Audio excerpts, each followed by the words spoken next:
The University of West London has been classified as the best modern university in London. This is out of the Millennium Plus universities in the UK.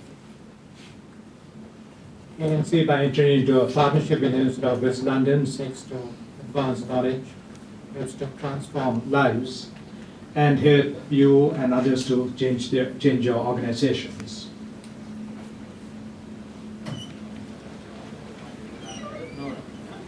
It has also been classified as #1 modern university in London. And in 2008, the Times Higher Education Supplement described the University of West London as offering the best employment rate for graduates out of the modern universities.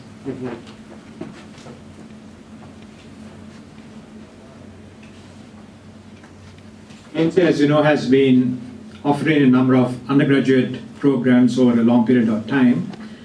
And in June of this year, it launched its School of Postgraduate Education.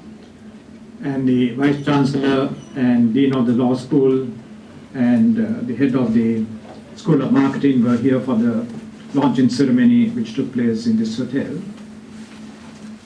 University of West London has the Eden Law School, which of course is a fairly old law school. The university has gone through a transitional period. At one time it was known as the Thames Valley University.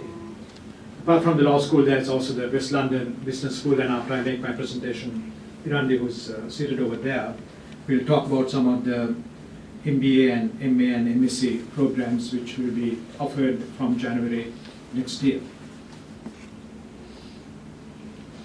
We have already started one L.L.M program, that's one on international business and commercial law. We like to keep the classes to a maximum of 25 students, ideal size is about 20 to 25. And that's for a very good reason, because the teaching modality is slightly different from what we have experienced during the university and in the universities and in other institutions. The sessions are interactive, they have group discussions, and later we'll be having group trials and so on. So the ideal size is about 20 to 25. And for the first intake, we have about over 20 who have registered for the L.L.M in International Business and Commercial Law. Apart from the L.L.M in International Business and Commercial Law, we also will be offering other L.L.Ms. One is on International Banking and Finance Law. I will shortly give you the details. And there's one on Intellectual Property Law and Digital Age issues. And then there's another one on International Investment and Arbitration Law. So these programs will be on offer from January next year. Basically, it's a 2-semester program covering one academic year of 8 months, 2 semesters, 4 months each. And then you have 4 months to complete your dissertation. The dissertation, of course, can be completed before the end of 4 months. Lectures are delivered by UWL faculty who will visit Sri Lanka twice a year for each semester. At the beginning of the semester, the faculty will come over from UK. And there will be lecturers from Sri Lanka as well. Each of the modules will have approximately 60 hours of lectures and group discussions. And there will be a 3-hour written test at the end of it. And at the end of the 2 semesters, you need to work on a research dissertation. We will be conducting lectures on research methodology. That will be a separate module for 1 semester. And then finally, you need to prepare a dissertation running to at least not exceeding 15,000 words. And of course, you will designate your supervisors and tutors to help you. And what is important about the dissertation is that you can actually select a topic relevant to Sri Lanka. At the end of the program, if you successfully complete, what you get is an internal University of West London L.L.M degree. The degree certificate will not refer to ANC or to Sri Lanka as such. It will also not use the word international. If you do the London LLB exams here, the certificate will be London LLB International Certificate. So when the word international appears, one who looks at the certificate would know that you have actually been to London, but you have done the exam elsewhere. In the case of the University of West London, what you get is the same identical certificate which you would have got had you spent 1 year in UK following the L.L.M program. Let's look at some of the modules. Each of the modules would have 3 common areas. The ones at the bottom, the research methodology, that's common. The research methodology is designed to enable you to get an idea of various research methods that are available for you to undertake research. We will look at quantitative and qualitative research and other types of research modalities that are available. And the idea is to help you to select a suitable topic for your dissertation and work on that. Then international commercial law is a common core subject that is common to all the 4 LLMs. And then international commercial arbitration and mediation law is also a common subject. For each of the 4 LLMs, these are the common subjects. Now if you look at the first one, the L.L.M in international banking and finance law, there are the 2 specialist modules. The first is the securities regulation. If you look at the FSA, the Financial Services Authority, the equivalent of the Securities and Exchange Commission of Sri Lanka, the London Stock Exchange rules, the equivalent of the Colombo Stock Exchange, and international rules governing trading in securities and so on. They will examine the applicability of the ISCO rules, the International Organization of Securities Commissions Organizations rules, the Basel rules, and so on. And the other core subject for the L.L.M in international banking and finance law is international banking law, which will look at UK banking law and international banking regulations. Of course, to a large extent, Sri Lankan banking law has followed the UK or the English banking law principles, and there will be a certain element of components that will be common both to the UK system and to the Sri Lankan system. So that is basically the L.L.M in international banking and finance law. The L.L.M in international business and commercial law, and that's a course which we are running now, we started in September, has 2 specialist modules. One is legal aspects of international finance, and the other one is on the laws on international business structures. Now, the one on the international business structures and international commercial arbitration and mediation law will be taught during semester 2. In this particular semester, which started in September, we have started lectures on international commercial law. The lectures are delivered by Dr. Asanga Gunavansa, who also lectures at the National University of Singapore. The legal aspects of international finance lectures are delivered by Jayasuriya, who has L.L.M in international finance law from the University of London, and he is head of sales and structuring at NAMA. And we also have the research methodology lectures, which I conduct.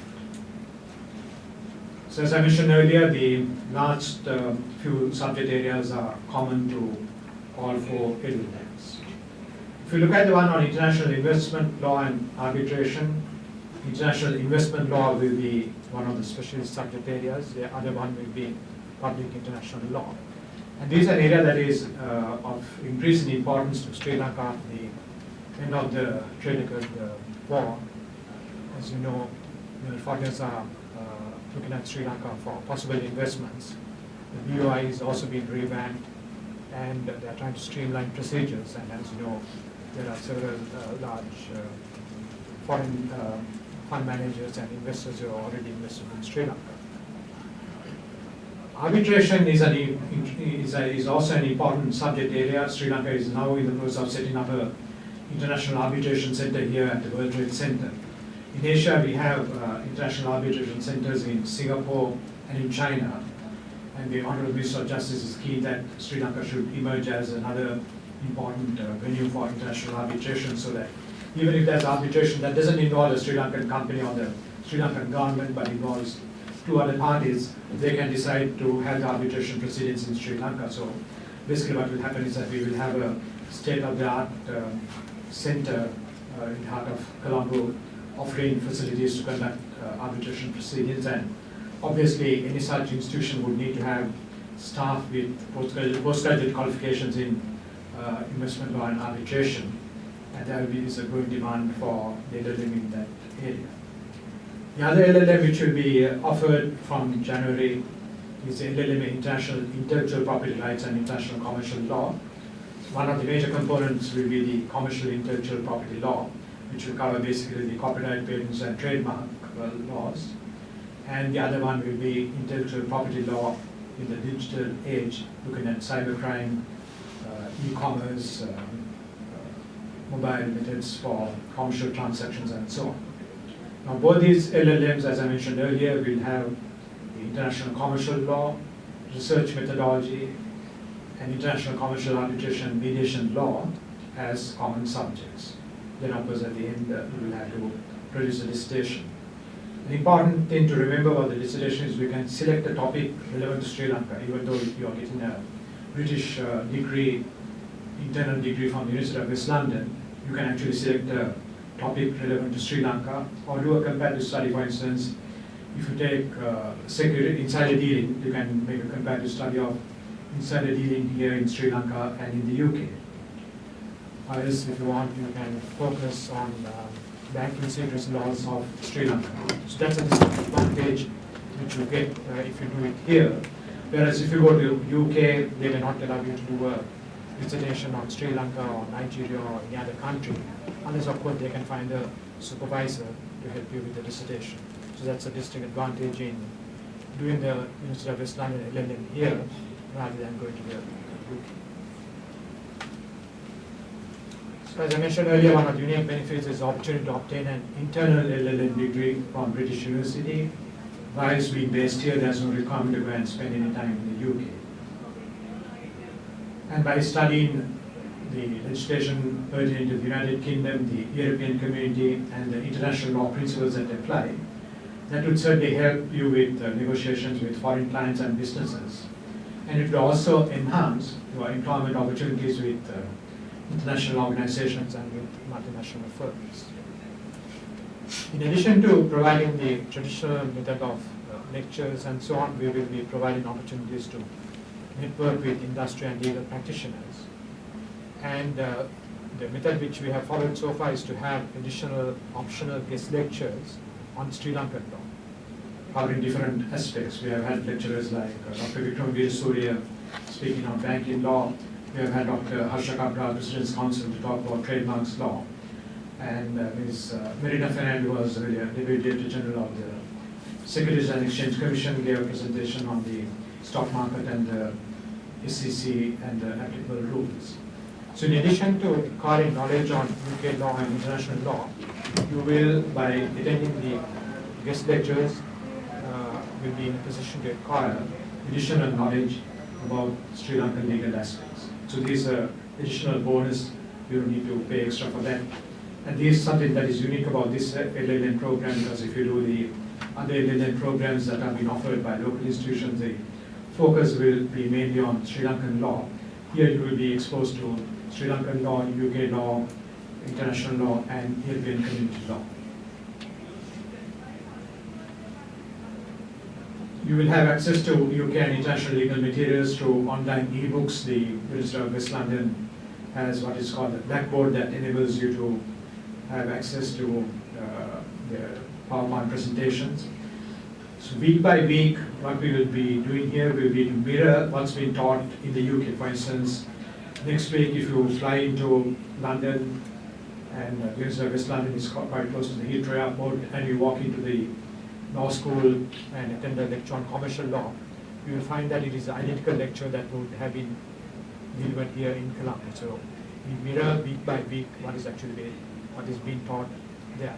Obviously, we are adding to what's being taught there because the PowerPoint presentations will have only their main points. We will be elaborating further on it, so you will get the additional benefit of the information which we will be able to transmit. Basically, we will mirror what's being taught there, so there's no difference between what's being taught over there in the UK and what's being taught here. The only difference is that there are the additional materials to which you will be exposed. And then you will have tutor support for clarification and guidance throughout the semesters. And this is something that is important because we have obtained permission from the University of West London to provide an opportunity for people who are not law graduates or who are not lawyers to enroll for the LLM provided they have satisfied, they can satisfy certain conditions. For instance, chartered accountants and SEMA professionals who have done company law and business law can enroll for the LLM, even though they do not have a law degree and they are not lawyers.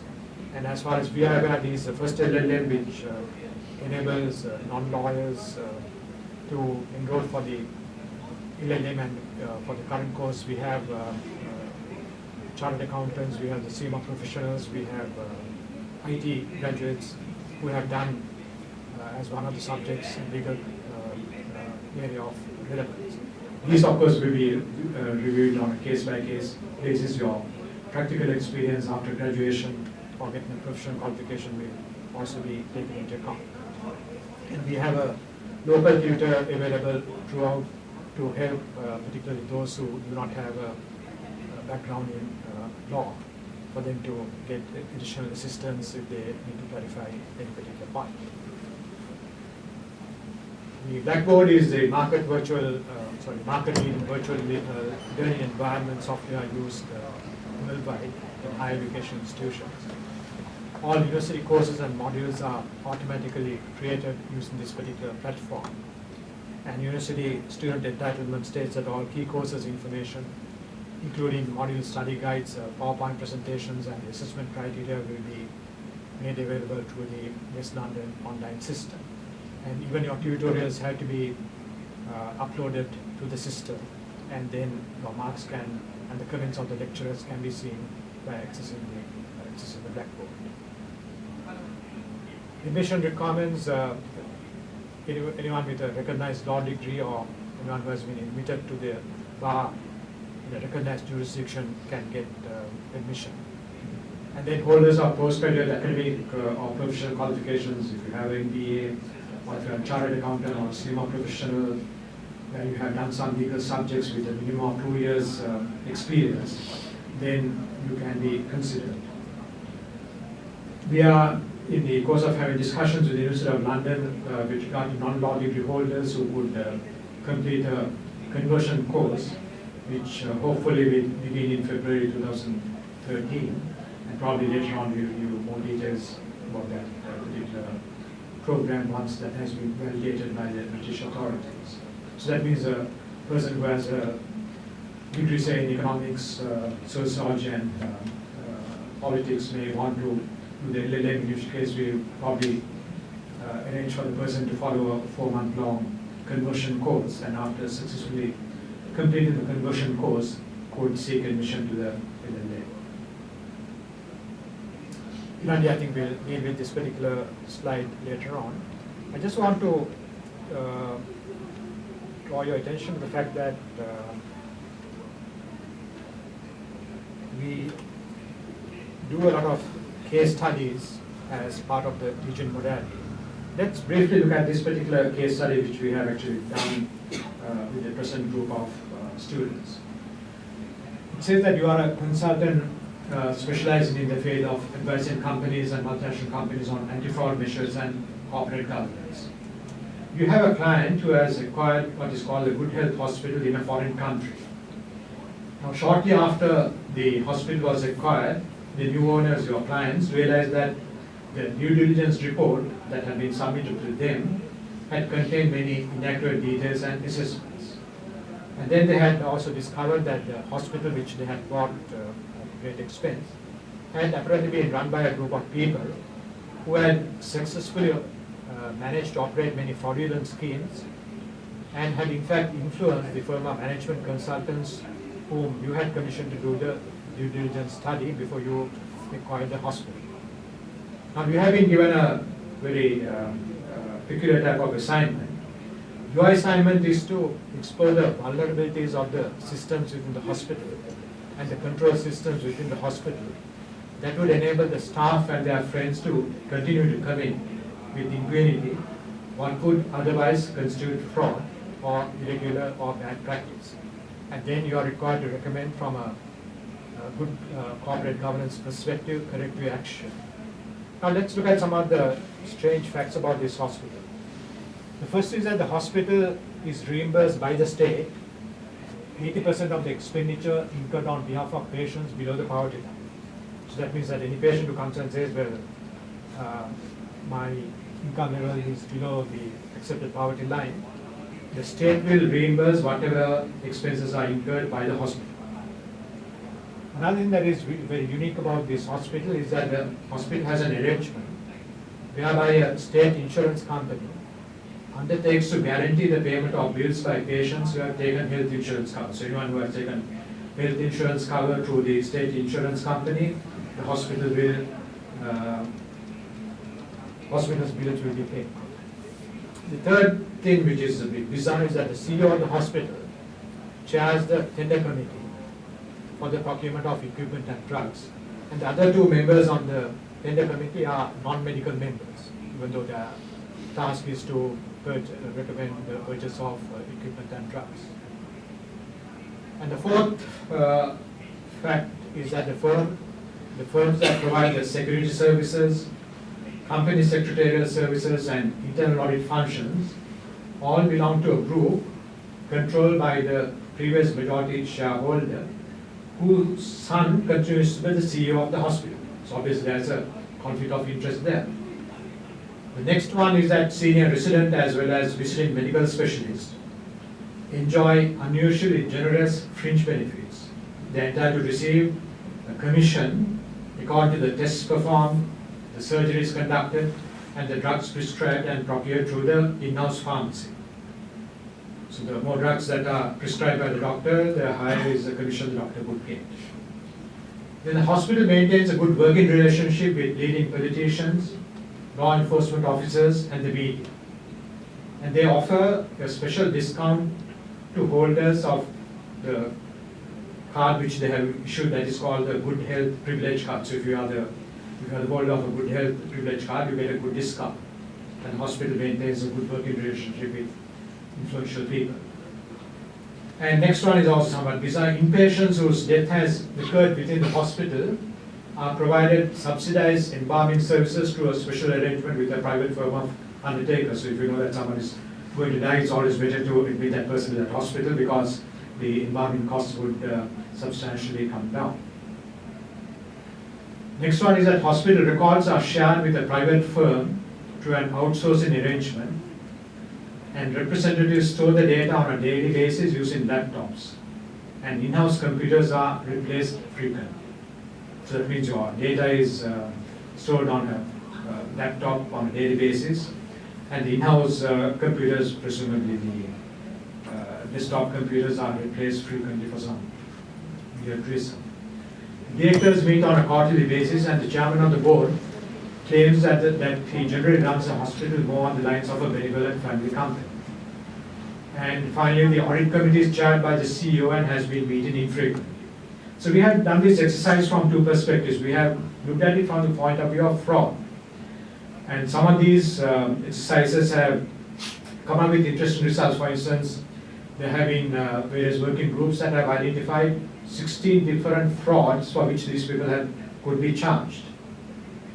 Others have said 6, 8, but in reality, there isn't a single item on which you can maintain a charge of fraud. There is the possibility of fraud occurring, but strictly speaking, from a legal point of view, you won't be able to establish evidence that a fraud has actually occurred. So these are all borderline cases which explore the vulnerability of a situation that could give rise to criminal liability, and in these situations, no criminal liability has actually arisen. You can also look at these facts from a corporate governance perspective. One of the clear facts that would come out is that the risk management committee would have to be augmented because most of these issues need to be escalated to the risk management committee. And then there's a role which the audit committee has to play. And thirdly, the entire board would have to deal with certain issues. But there are certain other matters which might fall within other areas like corporate social responsibility, for instance, issuing a good health privilege card. And items like the one where the hospital maintains a good working relationship with leading politicians, law enforcement officers, and the media. There's nothing wrong actually from a corporate governance perspective, though it is perhaps not the best practice from an ethical point of view. So the in addition to the lectures where we will be looking at the PowerPoint slides and transmitting evidence, we make the sessions interactive and get the students to debate these issues, look at issues from different angles. So so far it has been quite a mutually enriching experience for the students and for the lecturers. So these are some of the unique features of the program which